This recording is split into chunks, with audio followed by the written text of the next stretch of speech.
마가복음 10장 23절 말씀부터 31절 말씀까지 앞에 스크린을 참고하시고요. 함께 읽겠습니다. 예수께서 둘러보시고 제자들에게 이르시되 재물이 있는 자는 하나님의 나라에 들어가기가 심히 어렵도다 하시니 제자들이 그 말씀에 놀라는지라. 예수께서 다시 대답하여 이르시되 얘들아, 하나님의 나라에 들어가기가 얼마나 어려운지 낙타가 바늘귀로 나가는 것이 부자가 하나님의 나라에 들어가는 것보다 쉬우니라 하시니 제자들이 매우 놀라 서로 말하되 그런즉 누가 구원을 얻을 수 있는가 하니 예수께서 그들을 보시며 이르시되 사람으로는 할 수 없으되 하나님으로는 그렇지 아니하니 하나님으로서는 다 하실 수 있느니라. 베드로가 여짜와 이르되 보소서 우리가 모든 것을 버리고 주를 따랐나이다. 예수께서 이르시되 내가 진실로 너희에게 이르노니 나와 복음을 위하여 집이나 형제나 자매나 어머니나 아버지나 자식이나 전토를 벌인 자는 현세에 있어 집과 형제와 자매와 어머니와 자식과 전토를 100배나 받되 박해를 겸하여 받고 내세의 영생을 받지 못할 자가 없느니라. 그러나 먼저 된 자로서 나중되고 나중된 자로서 먼저 될 자가 많으니라. 아멘. 여러분 자신, 나라는 존재는 무엇으로 구성이 되었다고 생각을 하십니까? 물론 살과 뼈, 상당량의 수분, 철분, 기타 등등 그것을 말하는 것은 아니고요. 나의 본질 말입니다. 흙으로 돌아갈 것 말고 나는 무엇으로 구성이 돼 있다고 생각을 하십니까? 얼마나 분량을 말합니다. 얼마나 그것으로 구성이 되었다고 생각을 하십니까?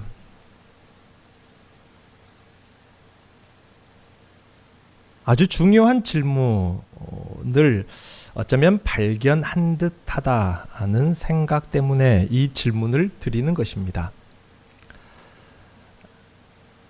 저의 경우 자주 드리는 예이지만 저는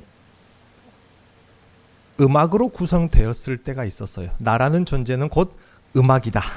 머리부터 발끝까지 마음 중심에 아예 삶의 시간 24시간 모든 것이 난 다 음악으로 구성이 됐고 아침에 눈을 떠서 제일 먼저 어떤 소리를 듣는다고요? 시계 알람 소리가 아니라 나는 제일 먼저 내 귀 속에 내 머릿속에 내 마음속에 무엇을 담아야겠다? 음악 소리를 담아야겠다. 끌어안고 자도 뭐를 끌어안겠다? 악보를 끌어안고 자든지 지휘봉을 끌어안고 자든지 예를 들면 그런 것 말입니다.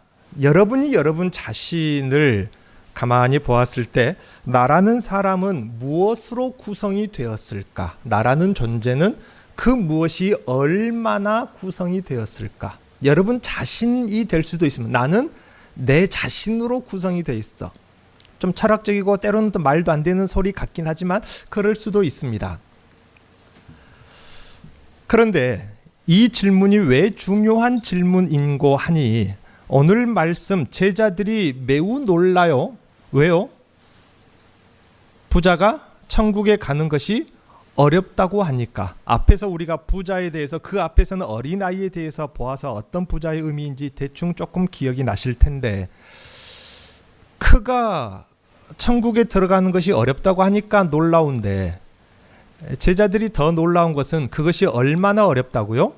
바늘귀 아시죠? 바늘구멍 을 통과하는 것만큼 어렵다라는 것입니다. 그러니까 제자들이 묻죠. 도대체 그러면 누가 천국에 들어갈 수 있겠습니까? 누가 그 바늘귀로 들어갈 수 있겠습니까? 어떻게 해야 들어갈 수 있겠습니까? 제자들이 도무지 답을 찾지 못하는 것입니다. 이 문제에 대한 답이 조금 전에 조금 말도 안 되는 것 같은 여러분 자신이 무엇으로 얼마나 구성이 되었습니까? 라는 그 질문과 아주 중요한 연관이 있다 그 말입니다. 앞에서 율법에 온전하여서 율법이 약속한 의에 따라서 부자가 된 구약 땅의 하나님의 나라 이스라엘의 부자가 된 한 사람이 예수님 앞에 나왔습니다. 율법에 멍에와 의가 없었던 사람들을 대표했던 어린아이와 같은 사람들과는 정반대의 사람으로 이 캐릭터가 등장을 한 것이죠. 예수님께서는 그를 가리켜 말씀하십니다. 이런 부자는 천국에 가기가 낙타가 바늘구멍으로 들어가는 것보다 어렵다라고 합니다. 천국에 들어가기 어렵다는 이 말씀에 제자들은 매우 놀랐죠. 자신들이 보았을 때는 정반대로 생각을 했거든요. 그 부자는 율법에 온전하였고 그 땅에 하나님의 나라 이스라엘 유대 땅에서 하나님 앞에 온전한 자였기 때문입니다. 아주 의롭고 명예로운 사람이었습니다. 구약 같으면은 하나님의 나라를 가장 온전히 누릴 사람이 바로 그 사람이 아니었겠습니까? 그런데 그런 사람이 하나님의 나라에 들어가기가 심히 어렵다면 도대체 누가 들어갈 수 있겠냐는 것입니다. 그런 사람이 못 들어간다면 누가 들어가지? 아무도 못 들어가겠는데 그 사람이 몇 번이다? 1번일 텐데. 이 말씀에 놀란 것은 아직 이 제자들의 생각, 가치관이 땅에 있다는 것입니다. 나를 구성하고 있는 그것이 제자들도 이 부자가 롤 모델이거든요. 사실 그러지 않겠습니까? 롤 모델입니다. 나도 저 사람처럼 율법을 어려서부터 완전하게 지켜서 저렇게 의의 복을 받아서 부자가 되었으면 좋겠다. 이게 제자들의 가치관입니다. 그래서 그것으로 온통 구성이 돼 있었어요. 여기서 부자는 우리가 생각하는 단순히 재산이 많은 부자의 의미가 아니라고 했습니다. 구약의 질서, 땅에서 최고로 인정받은 사람입니다. 그러므로 옛 땅의 나라의 경영에 속한 자라는 의미입니다. 그렇지만 새 경영에 대하여는 마치 어린아이처럼 잘 배워야 하는데 그러지 않고 받아들이지 않는 자라는 의미죠. 여기서 부자는 율법이 약속한 부자가 될 만큼 구약의 최고의 의인인데 그러한 의인도 예수님이 가져오신 나라에 못 들어갈 정도면 사실상 이 말씀의 본질적인 의미는 율법의 의로는 하늘의 하나님의 나라애로의 구원이 불가능하다는 것을 말합니다. 그렇죠. 잘하면 어떻게 낙타가 아무리 커도 우리 한 네다섯 살을 합친 것보다 커요. 낙타가 엄청 큽니다. 머리가 모르겠어요. 여기 천정 거의 달 만큼인지. 그 낙타 어떻게 잘 우겨 넣으면은 바늘구멍으로 들어가겠다 못 들어가겠다? 잘만 어떻게 한번 우겨 막 눌러서 막 불가능하다는 것을 말합니다. 어디에요? 예수님의 하나님의 나라 하늘에 있는 천국에는 사실상 구약의 율법으로는 가능하다 불가능하다? 불가능하다는 것입니다. 하나님의 나라 최고의 자격과 의의를 주는 것은 그러므로 땅의 나라의 법, 율법인 줄 알고 있었던 사람이 여기 제자들입니다. 더 이상의 의의는 없는 줄, 그 이상의 의의는 없는 줄 알았던 사람들이 바로 이 제자들인 것입니다. 그러니 놀랄 수밖에 없죠. 그렇지만 주님은 신락 같은 머리카락 같은 희망을 말씀하십니다. 그렇다. 사람으로서는 당연히 불가능하지. 그렇지만 하나님으로서는 가능하다는 말씀을 하십니다. 이것은 부자가 되지 말라는 말씀이 결코 아니니 여러분 오해하지 마시고 사업을 하시는 분이라면은 여러분 열심히 일해서 돈도 벌고 모으고 하십시오. 그런데 예수가 주시는 의의 능력을 지금 말하고 있는 것입니다. 예수님이 주시는 의는 율법이 주는 의보다 더 나은 의라는 것입니다. 그래서 27절 사람으로서는 할 수 없다. 이 말은 무슨 말이겠습니까? 대표적으로 모세, 아무리 율법을 하나님으로부터 받아서 주었던 사람 모세라 할지라도, 땅의 선생이라 할지라도 사람으로서는 할 수 없으되 하나님은 다 하실 수 있다 하신 것입니다. 세상의 지식과 세상의 방법, 율법과 땅의 선생의 가르침으로는 천국에 합격할 만큼의 의는 불가능하지만 하나님은 하실 수 있다는 것입니다. 그러니 이제 뭐하라? 바꾸라는 것입니다. 사람의 가르침, 사람의 방식, 사람의 가치관을 버리라는 것입니다. 뭐하라고요? 버리라. 제자도 고백했고 예수님도 그걸 인정하시잖아요. 저는 모든 것을 버리고 뭐 했다? 주님을 따랐습니다. 버리라는 것입니다. 무엇을요? 얼만큼? 모든 것을 다. 하나님의 새 역사를 이루실, 하나님은 그렇게 새 역사를 분명히 이루실 것이기 때문입니다. 더 나은 충분한 의로 하나님의 아들이 오신 것이고 새로운 선생을 보내신 것입니다. 구약의 부자가 아니라도 가능하다 그 말입니다. 이 가능성은 내가 죄인일수록 더 크게 느끼겠죠.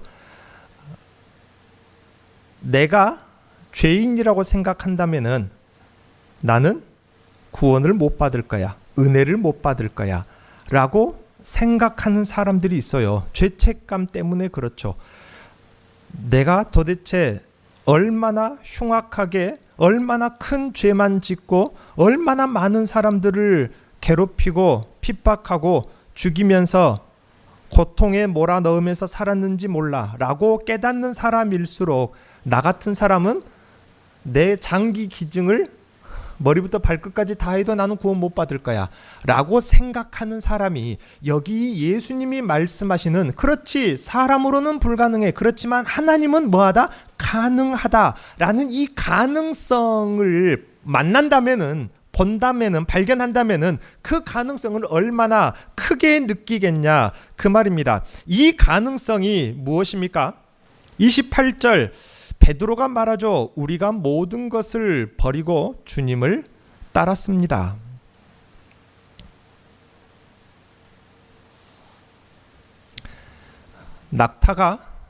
낙타만큼의 사람이 바늘구멍으로 통과하는 방법이 있습니다. 무엇일까요? 사람이 얼만큼 작아지면?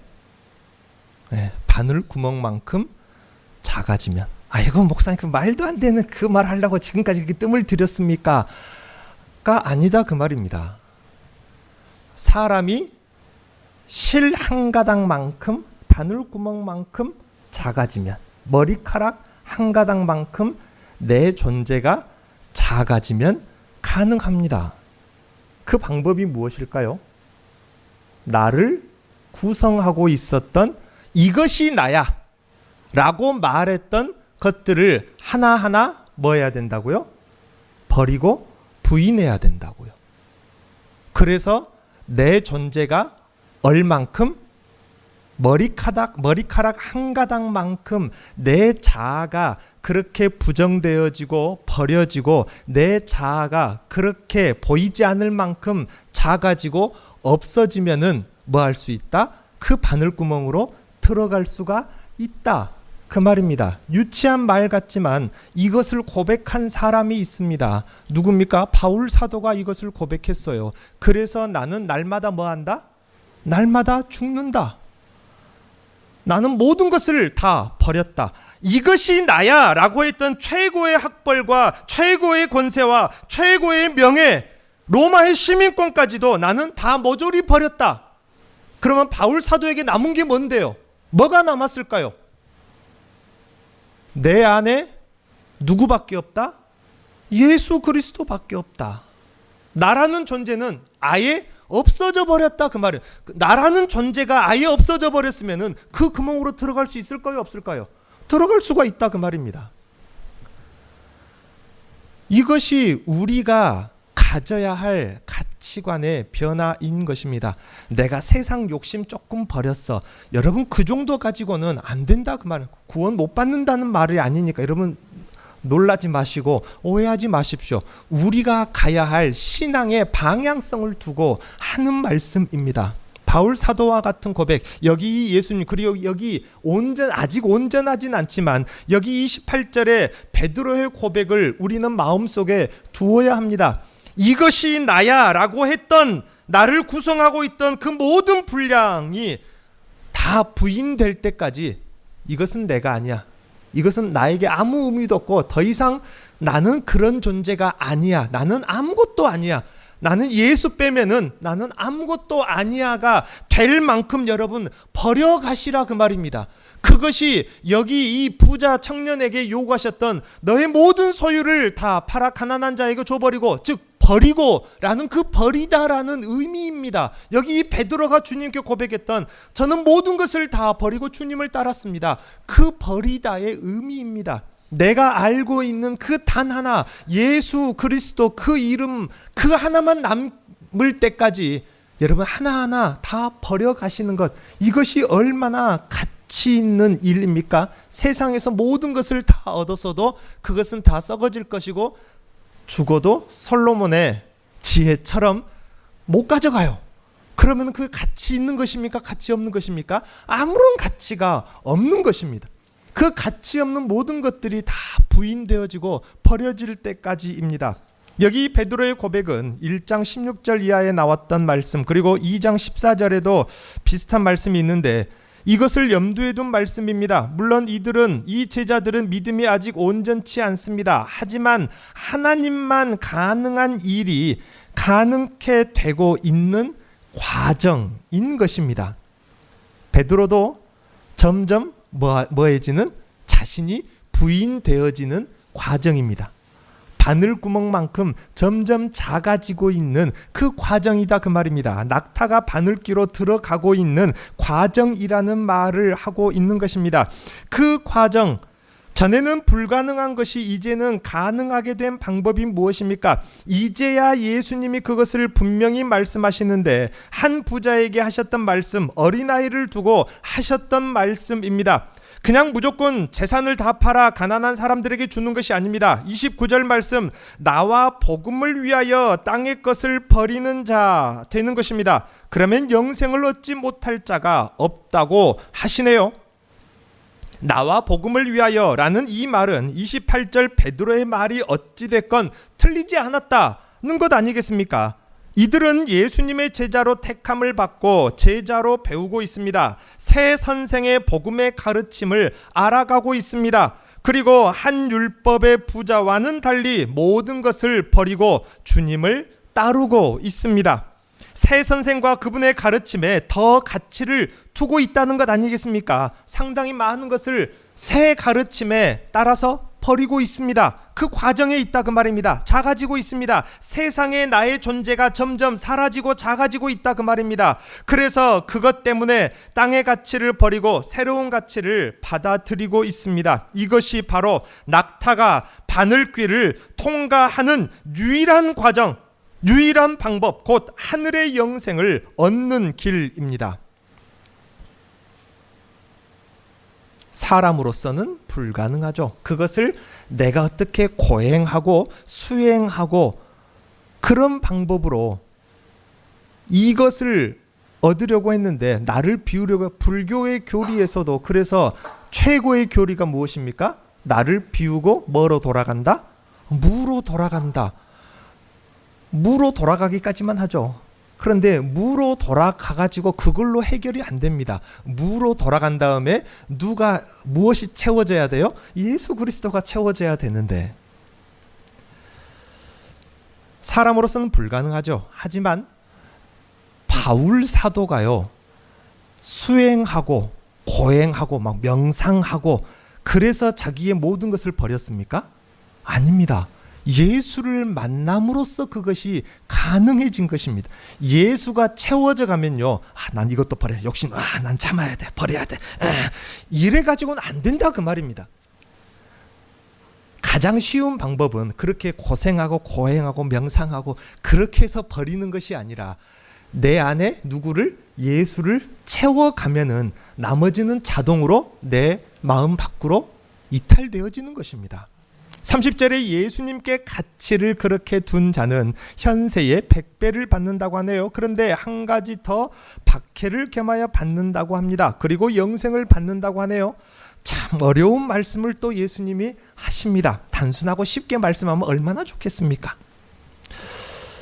집과 형제 자매, 자식과 전통, 그리고 어머니는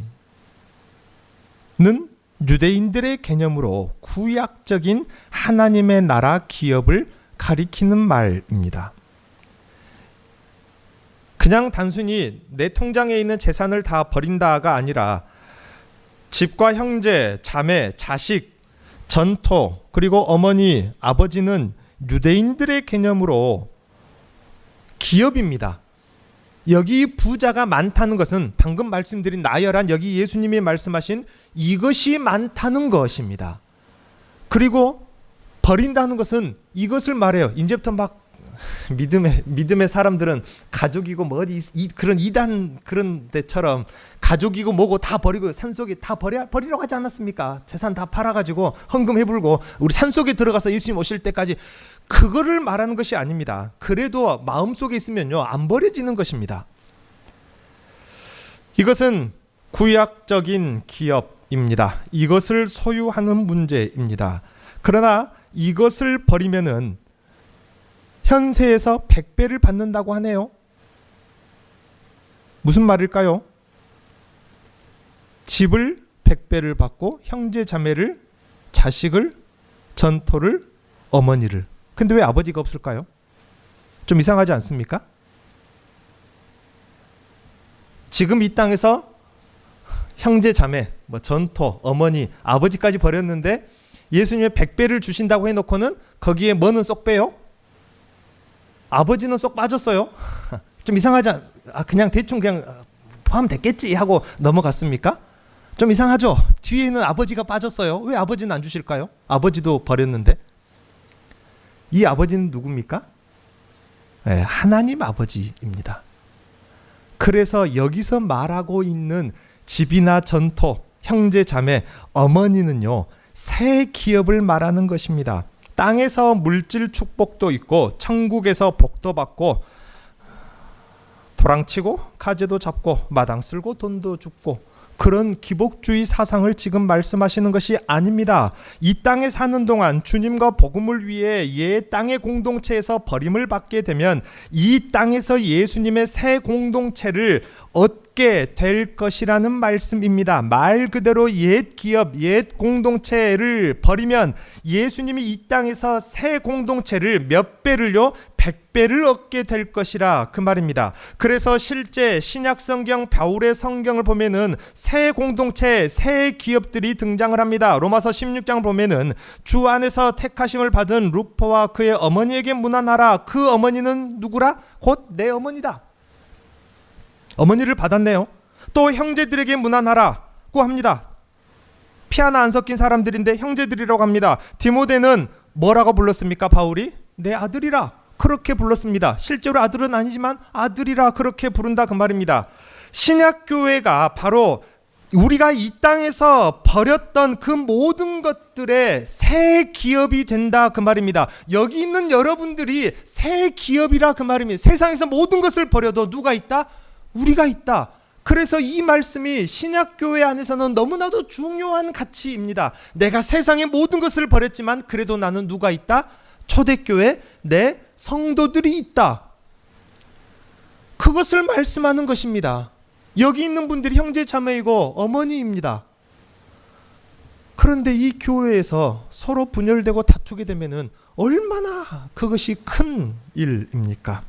주님과 복음을 위해서 세상에서 버림을 받으면 새 하늘나라 공동체, 형제 자매, 자녀와 어머니 곧 교회라는 새 가족을 얻게 됩니다. 또한 사도행전 4장 33절 이하를 보면은 이들의 모든 물건과 땅과 집을 서로 통용하였다고 합니다. 함께 기업으로 누렸다고 하는 것이죠. 그랬더니 그들 중에 가난한 자가 있다 없다? 가난한 자가 없더라. 분명히 그렇게 기록을 하고 있습니다. 그러니 이 교회 공동체가 새 하늘을 하나님의 나라의 한 가족의 성격을 갖는다는 것이, 서로 내 가족처럼 여기고 돕고 구제하는 것이 얼마나 중요한 주님의 가르침과 행위들입니까? 주님은 이 땅 사는 동안에 함께할 사람들과 쓸 것과 먹을 것을 염려치 않게 주신다고 했습니다. 이것이 당시 공동체 안의 누림입니다. 물론 이 땅에 속한 자들로부터 박해도 있을 것입니다. 이것은 소속과 나의 경영과 나의 질서가 다르니 어찌 보면 당연한 것입니다. 내 소속과 다르면은 서로 적대적인 것이 성경 속에서 말하는 그 질서, 의미이기 때문입니다. 그러나 그럼에도 내세에 영생하는 생명을 얻을 것입니다. 그러면서 31절 먼저 된 자와 나중된 자 이야기를 하십니다. 먼저 된 자라는 것은 옛 땅에서 하나님의 나라 사람이라고 인정되었던 자들, 유대인들이겠죠. 아브라함의 혈통, 율법의 사람들. 먼저 하나님의 나라로 세워진 구약 땅의 나라에서 율법을 다 지킨 사람, 예를 들어 앞에 나왔던 율법을 지킨 약속대로 부자가 된 사람이겠죠. 이들이 나중된다는 말은 그 상태에 머물러 있는 경우입니다. 그 율법에 의해 땅의 나라와 그 땅의 기업에 아까 처음 제가 여러분들에게 물어보았던 나를 구성하고 있는 나의 존재, 내가 생각하는 이 세상에서 나는 이런 사람이야에 머물러 있는 경우를 말하는 것입니다. 우리는 먼저 그런 사람이었죠. 그러나 나중된답니다. 이들은 땅에서 인정받는 것에만 머물러 있고 새 가르침을 영접하지 않으면 그것이 나인 줄 알았는데, 나는 온통 그것 빼면 아무것도 아닌 줄 알았는데, 이제 내가 누구로 구성되어 있다? 내 안을 열어보니까 내 안에 온통 누구밖에 없다? 예수밖에 없다. 이것이 새 가르침을 영접하는 것입니다. 그렇지 않으면 주님이 가져오신 하늘나라에는 나중된 자, 곧 옳지 않다고 인정되는 자가 되는 것입니다. 그러나 반대로 나중된 자라는 것은 누굽니까? 옛 땅의 나라에서, 세상에서 멀었던 자들입니다. 율법에 의해서 멀었던 사람들, 땅의 나라 질서와 가치와 부에서 멀리 떨어져 있었던 사람들, 존재가 없었던 사람들이죠. 그러나 이들이 먼저 된다는 것은 이 땅에서 하늘나라 사람으로 옛 스승에 가르치는 세상에서 새 스승에 가르치는 것으로 이제는 살아가는 것입니다. 그러니 세상에서 내가 아무리 존재감 없고 하찮은 사람이어도 상관없습니다. 내 안에 누구만 있으면, 예수만 있으면 된다, 그 말입니다. 그렇기 때문에 이 땅에서 평가받기로는 합당치 않은 나중된 자이지만, 그래서 핍박을 받고 조롱을 받고 가난하게 될 것이지만 이들이 먼저 될 것입니다. 새 스승의 나라에서는 이들이 옳다 인정을 받게 될 것이고, 하늘의 보화를, 하늘의 그 영생하고 영원한 기업을 받게 될 것입니다. 그러니 이 땅에서는 인정받지 못하고, 이 땅에서는 박해를 당하고, 이 땅에서는 모든 것을 잃게 된다 할지라도 이 땅에서 나의 것은 아무것도 없구나, 여러분 한탄할 필요가 없습니다. 뭐만 있으면요, 내 안에 예수만 있다면은 이 땅에선 낮아지고, 이 땅에서는 그저 섬기는 것밖에 할 수 없고, 이 땅에서는 하찮게 보인다 할지라도 여러분 상관없습니다. 새 나라의 스승인 우리 주님과 하나님 아버지의 뜻과 경영에서 옳다 인정을 받는 편을 택하십시오. 그 누구라도 바늘기로 통과하는데 불가능한 사람이 없을 것입니다. 이것이 영생하는 하늘의 하나님의 나라, 하늘 보화와 하늘에 더 풍성한 것으로 소유하게 되는 의, 곧 자격임을 여러분 믿으십시오. 그렇게 땅에서 물질의 부자, 권세의 부자, 이름값의 부자의 길을 오로지 생애의 목표로 삼고 걸어가는 길이 아니라 저기 전 내세의 나라 천국의 부자가 되는 길을 여러분 인생의 목표와 방향으로 삼고 걸으십시오. 그것만 한다면은 그 길을 그렇게 걷는다면은 여러분 바늘귀를 통과할 수 있는 바늘귀만큼 작은 구멍이라도 여러분 하늘 아버지께서 들어가게 하실 것입니다. 기도하겠습니다.